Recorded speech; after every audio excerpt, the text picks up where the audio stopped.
Hi guys, welcome back to my channel. வீடியோக்குள்ளே போகிறதுக்கு முன்னாடி நம்ம காணொலி பார்க்கக்கூடியவங்க புதுசாக நம்ம வீடியோ பார்க்குறீங்கன்னா, என்னோட பேர் கார்த்திக். இது நம்மளோட யூடியூப் சேனல் புதுசாக ஸ்டார்ட் பண்ணியிருக்கோம்.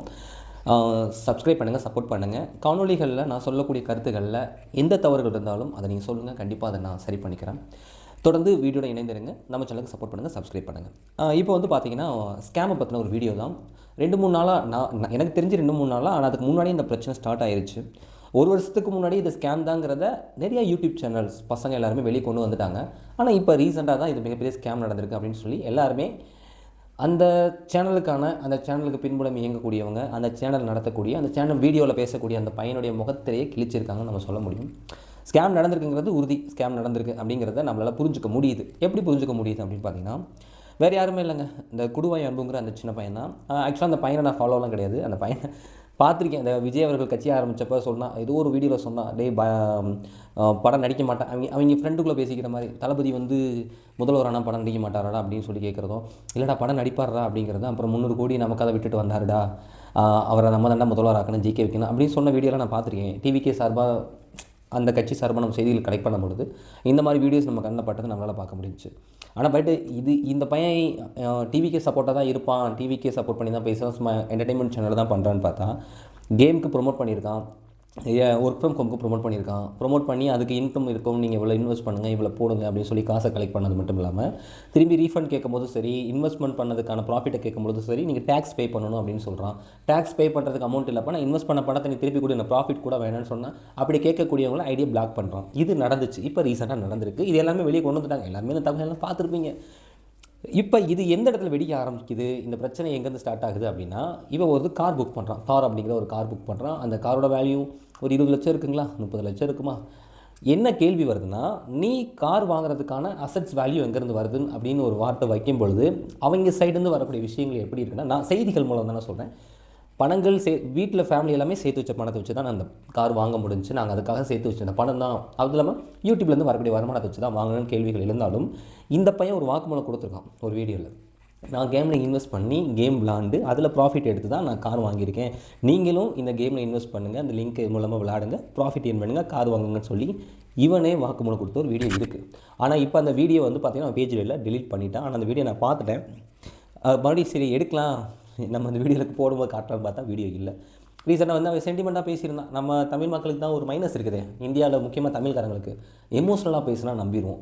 முக்கியமாக அம்மாங்கிற அந்த சென்டிமெண்ட் இருக்குது பார்த்தீங்களா, வில்லனே நான் உருகிடுவான், கொடூரமான வில்லனாக இருப்பான், சைக்கோ கில்லராக இருப்பான். அம்மாங்கிற சென்டிமெண்ட், அம்மா அப்படின்னு எடுத்தாலே அப்படியே உருகிடுவான். ஏன்னா அம்மாவுக்கு அவ்வளோ வேல்யூ. அம்மா அப்படி மதிக்கத்தக்க ஒரு பிரச்சனைனா, தமிழ்நாட்டு மக்களும் சரி, தமிழ் மக்களோட மனசில் இருக்கக்கூடிய ஒரு மிகப்பெரிய ஒரு கேரக்டர், மதிக்கக்கூடிய ஒரு உறவுனா அம்மா தான். இந்த அம்மாங்கிற கேரக்டர் பிடிச்சிக்கிறாங்க. இந்த அம்மாங்கிற கேரக்டர் பிடிச்சிட்டு அதை பையன் பண்ண விஷயங்கள், அவன் பண்ண விஷயத்தை தான் நான் சொல்லிட்டு இருக்கேன். நான் ஒன்றும் புதுசாக சொல்லலை. அம்மாவுக்கு ஹாஸ்பிட்டல் கூட்டி போகணும், அமௌண்ட்டு போட்டுவிடுங்கன்னு சொல்லிட்டு நிறைய பேர் போட்டுட்ருக்காங்க.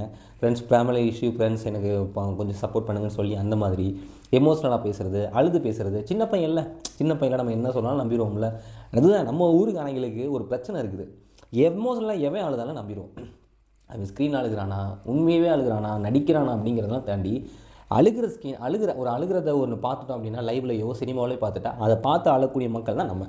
ஸோ நம்ம மக்களை வந்து குறை சொல்லவும் முடியாது. நம்ம எமோஷ்னலாக கனெக்ட் ஆகக்கூடிய ஒரு பீப்புள். நமக்கு வந்து எமோஷ்னலுக்கு வந்து அதிகமான முக்கியத்துவம் நம்ம மன ரீதியாகவும் உடல் ஜீன்கள் ரீதியாகவும் இருக்குது அப்படின்னு நம்ம எடுத்துக்கலாம். ஏன்னா எந்த நாட்டு மக்கள் கஷ்டப்பட்டாலும் முதல் குரல் கொடுக்குறது தமிழன் தான் குரல் கொடுப்பான். எடுத்துக்காட்டி எத்தனையோ இருக்குது. அப்படி இருக்கும்போது இந்த தமிழ் மக்களோட, நம்ம மக்களோட அந்த மைனஸை பிடிச்சிக்கிட்டு, அந்த வீக்னஸை பிடிச்சிக்கிட்டு நிறைய பேர் பல் பிடிச்சி பார்த்துட்டாங்க, ஏமாற்றவும் செஞ்சுட்டாங்க. நம்ம மக்கள் ஏமாந்துருக்காங்க. ஒர்க் ஃப்ரம் ஹோமுக்கு பணம் இன்வெஸ்ட் பண்ணுங்கள், ப்ராஃபிட் தரணும்னு சொல்லி இன்வெஸ்ட் பண்ணுறது, இந்த ஆன்லைன் கேம் விளாடுங்க, ஆன்லைன் லிங்க் இருக்குது, ப்ளே ஸ்டோரில் இல்லாத ஆப்புக்கு ப்ரொமோட் பண்ணுறது. இப்போ கூட ரீசெண்டாக தீபாவளிக்கு வெடி, எவ்வளோ பெரிய ஸ்கேம் அது. அதை பற்றி நம்ம வீடியோவில், நம்ம சேனலில் வீடியோ போட்டிருந்தோம். இந்த ஸ்கேமில் நடந்துச்சு. சித்து அண்ணன் அவர் கூட அதுக்கு ப்ரொமோட் போட்டிருந்தாருன்னு நினைக்கிறேன். அதையும் நம்ம வீடியோவில் போட்டிருந்தோம். அவருக்கே விபூதி அடித்தாங்க. அண்ணன் சித்துக்கே விபூதி அடித்த சன்ரைஸ் கிராக்கர்ஸ். எஸ், பேர் ஞாபகம் வந்துருச்சு. நிறைய ஸ்கேம் நடந்திருக்கு. இவன் இந்த பையனை அதே மாதிரி ஒரு ஸ்கேம் பண்ணியிருக்கான். இன்வெஸ்ட் பண்ணுங்கள், ஆன்லைன் ட்ரேடிங் இன்வெஸ்ட் பண்ணுங்கள், ட்ரைனிங் கிடையாது, work from home game invest பண்ணுங்கள், ப்ராஃபிட் எடுங்க, ஒர்க் ஃப்ரம் ஹோம் இன்வெஸ்ட் பண்ணுங்கள், இவ்வளோ இன்வெஸ்ட் பண்ண ரிட்டர்ன் கிடைக்கும்னு சொன்ன விஷயங்கள். நம்ம தமிழ்நாட்டில் வேலைக்கு தட்டுப்பாடுகள் இருக்குது. வேலை இருந்தாலும் அடிஷ்னலாக என்ன வருமானம் வேணுங்கிறத யோசிக்கிற அளவுக்கு தான் மக்கள் இருக்காங்க. ஏன்னா வருமானம் நம்ம தமிழ்நாட்டுக்கு ரொம்ப அதிகமாக தேவைப்படுது. ஒரு குடும்பத்துக்கு அவன் பணக்காரனாக இருந்தாலும் சரி, ஏழையாக இருந்தாலும் சரி, மிடில் கிளாஸ் ஃபேமிலியாக இருந்தாலும் சரி, எப்படி இருந்தாலும் அவனுக்கு பணம் ரொம்ப முக்கியமாக தேவை. இந்த பண தேவைக்காக எப்படிலாம் நம்மளால் வருமானம் எடுக்க முடியும்? முக்கியமாக சொல்கிறேன், உழைச்சி சம்பாதிக்கணும், எப்படியாவது ஒரு பார்ட் டைமாவது ஒரு இன்கம் ஏர்ன் பண்ணணும்னு சொல்லி பகலில் ஒரு வேலையும் நைட்டு ஜொமேட்டோ ஓட்டுற பசங்களும் இருக்காங்க.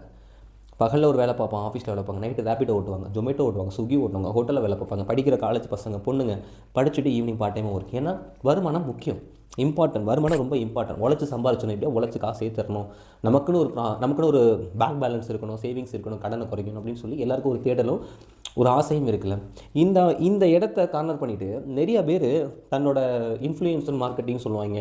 அப்புறம் பார்த்தீங்கன்னா தனக்கு அந்த சப்போர்ட் இருக்குது பார்த்தீங்களா, அந்த சப்ஸ்கிரைபரோட சப்போர்ட்டு, ஃபாலோவர் சப்போர்ட்டை வச்சுக்கிட்டு இப்போ 1,00,000 பேர் ஃபாலோ பண்ணுறான்னு வச்சுக்கோங்களேன் ஒரு சேனலை. அவன் ஜஸ்ட் ஒரு 20,000 பேர் ஏமாத்தினாலே ஒரு பெரிய ப்ராஃபிட் தானே. ஒரு ஆளுக்கு 1000 வைங்க, 20 பேர், 20,000 பேர், அப்போ கணக்கு பார்த்துக்குங்க. இப்படி தான் ஸ்கேம் நடக்குது. நம்மளோட மக்களோட தேவையை புரிஞ்சுக்கிட்டு முதல்ல நல்லவனா நடிச்சிடறாங்க, நல்ல ஒரு ஃபாலோவரை ஏற்றிக்கிறாங்க, சப்ஸ்கிரைபரை கூட்டிக்கிறாங்க, அப்படி பேசி இப்படி பேசி எமோஷனலாக பேசி எல்லாமே பண்ணிக்கிறாங்க. அடிசியாக நிற்கிறான், கேம் ப்ரொமோட்டில் நிற்கிறான், இன்வெஸ்ட்மெண்ட்டில் நிற்கிறான், ஆன்லைன் ட்ரேடிங்கில் இன்வெஸ்ட் பண்ணுங்க நிற்கிறான். இந்த மாதிரி கடைசியாக ஒரு எப்படி சொல்கிறது, ஒரு அம்பாஸ்டர், ஒரு ப்ராடக்டோட அம்பாஸ்டர் மாதிரி ஆன்லைன் ட்ரேடிங்கில் இருக்கக்கூடிய ஒவ்வொரு லிங்க்குக்கும் ப்ளே ஸ்டோரில் அஃபிஷியலாக அதுக்கு லிங்க் இருக்காது, ப்ளே ஸ்டோரில் ஆப் இருக்காது, கவர்மெண்ட் தடை பண்ண ஆப்பாக இருக்கும், கவர்மெண்ட் தடை பண்ண லிங்காக இருக்கும், அது எல்லாருக்குமே ப்ரொமோட் பண்ணிவிட்டு இதை இன்வெஸ்ட் பண்ணுங்கன்னு சொல்கிறாங்க. அவன் மேலே இருக்கிற அந்த நம்பிக்கையின் காரணமாக ஃபாலோ பண்ணக்கூடிய நம்ம ஆளுங்க இருக்காங்க பார்த்தீங்களா, நம்பிக்கையின் பேரில் போய் இன்வெஸ்ட் பண்ணி லாஸ் ஆகிடுறாங்க. நம்ம மக்களை குறை சொல்ல முடியாது, நம்ம மக்களோட இயல்பு அதுதான். அவன் கூட ஒரு 10 நாள் பழகிட்டு அவன் நல்லவனு நம்பிட்டாலும் போதும், அவன் என்ன சொன்னாலும் பண்ணுவோம் அப்படிங்கிற கேரக்டர் தான் நம்ம. அதனால் பண தேவைங்கிறது எல்லாருக்குமே இருக்குது தான். அதுக்காக தான் நம்ம ஒர்க் ஃப்ரம் ஹோம் இருந்தாலும் இன்வெஸ்ட் பண்ணுறாங்க. இதில் ஏன் நிறைய பேர் கேட்டாங்க, நிறைய செய்திகள் பார்க்கும்போது எதுக்கு நீங்கள் இன்வெஸ்ட் பண்ணுறீங்க, சின்ன பையன் சொல்கிறத நம்புவீங்களா அப்படின்னு கேட்டிங்கன்னா அப்படி கிடையாது. சாதாரண மக்கள் நானாக இருந்தால் கூட எனக்கு ஒரு பார்ட் டைமாக இன்கம் வேணும்னா நான் எனக்கு ஒரு இன்கம் வேணும் அப்படிங்கிறதுக்காக நான் ஏதாவது முயற்சி எடுக்க தான் செய்வேன். அப்படி முயற்சி எடுத்தவங்க தான் நிறைய பேர் இருக்காங்க. அதை தாண்டி எமோஷ்னலாக அம்மாக்கு முடியல, ஹாஸ்பிட்டல் கூட்டி போகணும் ஃபேமிலிஸ், கொஞ்சம் சப்போர்ட் பண்ணுங்கள் ஃபேமிலிஸ் அப்படின்னு சொல்கிற விஷயங்கள் இதெல்லாமே பார்த்திங்கன்னா ஒரு ஏமாற்றத்துக்கு ஒரு விஷயமா இருக்குது. இதை பயன்படுத்திக்கிட்டு நிறைய பேர் ஏமாற்றிக்கிட்டு இருக்காங்க, நம்ம மக்கள் ஏமாந்துக்கிட்டு இருக்காங்க. எனக்கு புரியவே இல்லை. எனக்கு இந்த இன்ஃப்ளூயன்சர் மார்க்கெட்டிங்கில் இருக்கவங்களுக்கு புரியவே இல்லை. சரியாக இருக்குது, கரெக்டாக இருக்குன்னா ப்ரொமோட் பண்ணுங்கடா. ஆன்லைனில் அது ஃபேக்குன்னு தெரிஞ்சுக்கிட்டு என்னத்துக்கிட்ட ப்ரொமோட் பண்ணுறீங்க? உங்களுக்கு இன்ஸ்டாகிராம்லேயும் இன்கம் வருது, யூடியூப் சேனல்லையும் இன்கம் வருது, இது பத்தாதா? பத்தலைன்னா பார்ட் டைம் வேறு வேலைக்கு போ, ஸ்விக்கி ஜொமேட்டோ ஓட்டு, ஒரு ஆஃபீஸுக்கு வேலைக்கு போ, ஐடி கம்பெனி வேலைக்கு போய், வேகன்சி இல்லாமல் இருக்குது கோயம்புத்தூர்க்குள்ள அத்தனை இண்டஸ்ட்ரியிலே வெளியே வேகன்சி காலத்தான் போய் சம்பாதிக்கடா. உங்கள் மேலே ஒரு நம்பிக்கைன்னா அந்த நம்பிக்கை எப்படி பணமாக்க தானே பார்க்குறீங்க. பணம் தேவை தான்.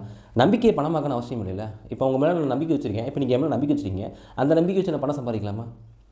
உழைப்பு வச்சு பணம் சம்பாதிக்கிறது வேறு, நம்பிக்கை வச்சு பணம் சம்பாதிக்கிறது எவ்வளோ பெரிய மோசடி. அதுதான் இப்போ ரீசெண்டாக நடந்துகிட்டு இருக்குது. கடைசி கூட அந்த பையன் வீடியோ போட்டிருந்தான், காரை வாங்கிட்டேன் பொறாமப்பட்டாங்க. தம்பி பொறாமலாம் எவனும் படல தம்பி, கோவப்படுறாங்க. சரியா, கோவப்படுறாங்க. முக்கியமாக ஓ மேலே கோவப்படாது. உனக்கு பேக்ரவுண்டில் எவனோ ஒர்க் பண்ணிட்டு இருக்காங்க, உன் ஃபேமிலியாக தெரில, உன் ஃப்ரெண்ட்ஸாக தெரில, உன் அண்ணன் தம்பியாக யாருன்னு தெரியல.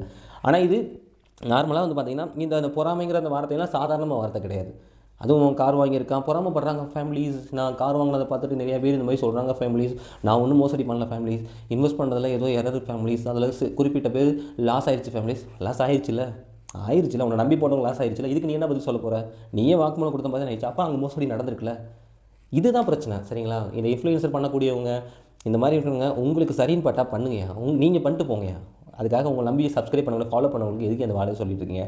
ஏற்கனவே ஆன்லைனில் ஹிந்திக்காரங்க ஒர்க் ஃப்ரம் ஹோம் நிறைய யூடியூப்பில் ஒரு போஸ்டர்லாம் போடுவாங்க, ஒர்க் ஃப்ரம் ஹோம் இருக்குது அந்த மாதிரி தான் போடுவாங்க. ஃபோன் பண்ணி கேட்டால் பென்சில் கலெக்ட் பண்ணி வைக்கணும், பாக்ஸ் பண்ணணும் அப்படிங்கிறது இதெல்லாம் நடந்துகிட்டு இருக்குது. இவங்க பண்ணுற மோசடியிலேருந்தே நம்ம தாண்டி வர முடியல. அன்றாட வாழ்க்கையில் இதுவே ஒரு பெரிய ஒரு பிரச்சனையாக இருக்குது. இதில் நம்பிக்கை வச்சு ஃபாலோ பண்ண என்டர்டைன்மெண்ட்டுக்காக நீ ஃபாலோ பண்ணி வச்சுருப்பாங்க, அந்த நம்பிக்கையை நீங்கள் பணமாக பார்க்குறீங்க. இது எப்படி போகும்னு தெரில. இதை பற்றி பேசணும்னு தோணுச்சு. பொதுவாக நம்ம மக்களுக்கு தான் நம்ம சொல்ல முடியும், நம்ம அக்கா தங்கச்சி அண்ணன் தம்பிகளுக்கு தான் சொல்ல முடியும். தயவு செஞ்சு கண்மூடித்தனமாக நம்பாதீங்க. வருமானம் முக்கியம் தான், பட் அதை பற்றி நல்லா தெரிஞ்சுக்கோங்க. இது கரெக்டாக என்னன்னு கண்டிப்பாக அதை பற்றின நாலேஜ் உள்ள பீப்புள் உங்களை சுற்றி இருப்பாங்க. அவங்கள்ட்ட கேளுங்க, இது கரெக்டாக, இது சரியாக இருக்குமா, இதில் இன்வெஸ்ட் பண்ணலாமான்னு கேளுங்க. ட்ரேடிங்கில் இன்வெஸ்ட் பண்ணுறதா அதுக்கு தனியாக நிறைய ப்ரைவேட் செக்டர் இருக்காங்க, அவங்கள போய் அப்ரோச் பண்ணி பாருங்கள். இதுக்குன்னே தனியாக ஸ்டடீஸ் படிக்கக்கூடிய பசங்க இருக்காங்க, அவங்கள்ட்ட கேளுங்க. ஆன்லைனில் யூடியூப்ஸில் நிறையா ட்ரேடிங் பண்ணக்கூடிய பீப்புள்ஸ் நிறைய வீடியோஸ் போகிறாங்க, அதையும் பாருங்கள். ஒரு ப்ராடக்ட்டை பற்றி வெளியே வருது, அந்த ப்ராடக்ட் ஆன்லைனில் சர்ச் பண்ணுங்கள். இது பப்ளிசிட்டி, இது மக்களுக்கு என்ன என்ன ரிவ்யூ கொடுத்துருக்காங்க, இது கரெக்டான விஷயமானு பாருங்கள். எல்லாமே பார்த்துட்டு ஒரு முடிவெடுங்க. ஒரு ஃப்ரம் ஹோமாக இருந்தாலும் சரி, அந்த கம்பெனியோட டீட்டெயில்ஸ் வாங்குங்க, அந்த கம்பெனியை கன்ஃபார்ம் பண்ணுங்கள், லொக்கேஷன் இருக்கான்னு பாருங்கள். எல்லாமே நீங்கள் கன்ஃபார்ம் பண்ணுங்கள். கன்ஃபார்ம் பண்ணிவிட்டு அடுத்த ஆப்ஷன் பேமெண்ட் போங்க. பேமெண்ட் போகிறது உங்கள் நம்பிக்கை தான். ஓகே, நம்பி போடுங்க. நான் அதை தப்பு சொல்ல விரும்பலை. ஆனால் அது சரியாக தப்பான்னு தெரிஞ்சு பண்ணுங்கன்னு தான் நான் சொல்கிறேன். இந்த மாதிரி நிறையா பேர் ஏமாற்ற தான் செய்வாங்க. சரிங்களா? பணம் ஒருத்தனை எப்படி வேணால் மாற்றும். இவன் சின்ன பையன், இவனை எப்படி மாற்றி வச்சிருக்கும் பாருங்கள். அசால்ட்டாக பேசுகிறான் வீடியோவில். பொறாமப்படுறாங்க கார் வாங்க. தம்பி இங்கே அதையும் மறுபடியும் சொல்கிறேன், எவனும் உன்னை பார்த்துலாம் பொறாமப்படல. சரியா? நீ ஏமாற்றின்னு சொல்லி உங்களை கோவப்பட்டு இருக்காங்க. ஏற்கனவே இந்த பையன் வந்து ஏமாற்றிருக்கான், ஸ்கேம் நடக்க போகுதுன்னு சொல்லி ஏற்கனவே முன்னாடி வான் பண்ணவங்களையும் இவன் போய் பக்கச்சு வச்சுருக்கான். அது நிறையா பேர் இப்போ வெளியே வந்துட்டு அவன் வன்மத்தை பூரா கக்க ஆரம்பிச்சிட்டாங்க. இந்த மாதிரி நிறைய பேர் இருப்பாங்க. நம்ம மக்களுக்கும் நம்ம பார்க்கக்கூடிய நபர்களுக்கும் சொல்லக்கூடிய விஷயம், தயவு செஞ்சு கண்மூடித்தனமாக நம்பாதீங்க. இது மாதிரி விஷயங்களே நீங்கள் இன்வால்வ் ஆகாதீங்க. ஒரு என்டர்டெயின்மெண்ட்டாக பாருங்கள். ஒரு மைண்டு ஃப்ரீ கிடைக்குதா, ஒரு ரிலாக்ஸாக இருக்கா, ஒரு சிரிப்பு தர விஷயமா இருக்கா, என்ஜாய் பண்ணுங்கள். நான் வேணும்னே சொல்ல. அவங்க மேலே வச்சுருக்க நம்பிக்கையை பணமாக நீங்கள் இன்வெஸ்ட் பண்ணி நீங்கள் லாஸ் ஆகாதீங்க. உங்களுக்கு ஒரு பொருள் வேணும்னா அந்த பொருளை நேரில் போய் பார்த்து காசு கொடுத்து வாங்க. ஆன்லைனில் வாங்குறத நிப்பாட்டுங்க. முக்கியமாக ப்ளே ஸ்டோரில் இல்லாத ஆப்பு, கவர்மெண்ட் தடை பண்ண ஆப்பு, லிங்க்ஸ் எதையுமே தயவு செஞ்சு ஃபாலோ பண்ணாதீங்க. ஏன்னா சைபர் கிரைமில் நிறைய மோசடிகள் நடந்துகிட்டு இருக்குது. அதை தொடர்ந்து இந்த மாதிரி நம்பிக்கை வச்சு பணம் சம்பாதிக்க ஆரம்பிச்சிட்டாங்க. யூடியூப்ங்கிற வருமானம் வந்தாலும் சரி, இன்ஸ்டாகிராம் வருமானம் இருந்தாலும் சரி, பணத்தை யாராவது விட்டுச்சு. அதனால் தயவு செஞ்சு யாரையும் நம்பாதீங்க, நம்பி ஏமாறாதீங்க. என்டர்டைன்மெண்ட்டாக பாருங்கள். இன்வெஸ்ட்மெண்ட்டுக்குன்னு தனியாக நிறைய செக்டார் இருக்குது. ப்ரைவேட் செக்டார் இருக்குது, கவர்மெண்ட் செக்டார் இருக்குது. அது சம்மந்தமாக ஸ்டடி பண்ணக்கூடிய நிறைய பசங்க இருக்காங்க. அவங்கள்ட்ட டிஸ்கஸ் பண்ணுங்கள். இல்லை நீங்கள் அதை பற்றி தெரிஞ்சுக்கோங்க. யூடியூப்பில் நிறைய வீடியோஸ் இருக்குது. எல்லாமே தெரிஞ்சுக்கிட்டு உங்களுக்கு ஒரு நம்பிக்கை இருக்குது, ஓகே ஹோப் அப்படின்னு இருந்தால் மட்டும் தயவு செஞ்சு நீங்கள் அதுக்கு அடுத்த ஸ்டெப்புக்கு இறங்குங்க. அதற்கு முன்னாடி தயவு செஞ்சு இந்த மாதிரி சொல்லக்கூடிய நபர்களை நம்பாதீங்க. கடைசியாக இதையும் சென்டிமெண்ட் ஆக்கி நிறையா பேருக்கு ஏமாற்றவும் வாய்ப்புகள் இருக்குது. இப்போ இந்த பையன் என்ன சொல்கிறான், மோசடி நடந்திருக்கு தான். சரிங்களா? இந்த பையனை நம்ம தப்பு சொல்லலை. இவனை சுற்றி என்னமோ நடக்குது, இவனை சுற்றி உள்ளவங்களே நம்ம எல்லாத்தையும் பொதுவாக பார்த்து தான் ஆகணும். ஆனால் அது கீழே இவன் போட்ட வீடியோக்கு அப்புறமும் கீழே நிறைய பேர் கமெண்ட்ஸை பார்க்க முடியுது. அப்போயே அதுதான் சென்டிமெண்ட் தான். நம்ம ஊருக்காரங்களுக்கு சென்டிமெண்ட்டுக்கு நான் பஞ்சமா, ஒரு அழுதாலே போதும் நம்பிடுவோம் அப்படிங்கிற கான்செப்ட்டில் தான் அதை வந்து ஒரு ஏமாற்றத்துக்கான ஒரு ஆயுதமாக எல்லாம் எடுக்க ஆரம்பிச்சிட்டாங்க. ஸோ நம்ம தான் கவனமாக இருக்கணும். லாஸ் ஆகிடுச்சு. சரிங்களா? நிறைய பேர் வந்து வெளியே கொண்டு வந்துட்டாங்க. இந்த மாதிரி நான் இவ்வளோ போட்டிருக்கேன் அவ்வளோ போட்டிருக்கேன். நிறைய பேர் யூடியூப் சேனலுக்கு ப்ரூஃப் கொடுக்க ஆரம்பிச்சிட்டாங்க. ஸோ இதெல்லாம் தாண்டி தயவு செஞ்சு நீங்கள் ஒரு ப்ராடக்ட் யாராவது ப்ரொமோட் பண்ணுறதுனா அதை போய் நேரில் பார்த்துட்டு கரெக்டாக இருக்கான்னு பார்த்துட்டு நீங்கள் அதை வாங்குறதுக்கான வழியை மட்டும் தேடுங்க. என்டர்டைன்மெண்ட்டாக பாருங்கள். இன்வெஸ்ட் பண்ணாதீங்க. இன்வெஸ்ட் பண்ணி லாஸ் ஆகாதீங்க. இங்கே நம்பிக்கை வச்ச பணம் சம்பாதிக்க ஒரு கூட்டமே இருக்குது. நம்ம தான் கவனமாக இருக்கணும்.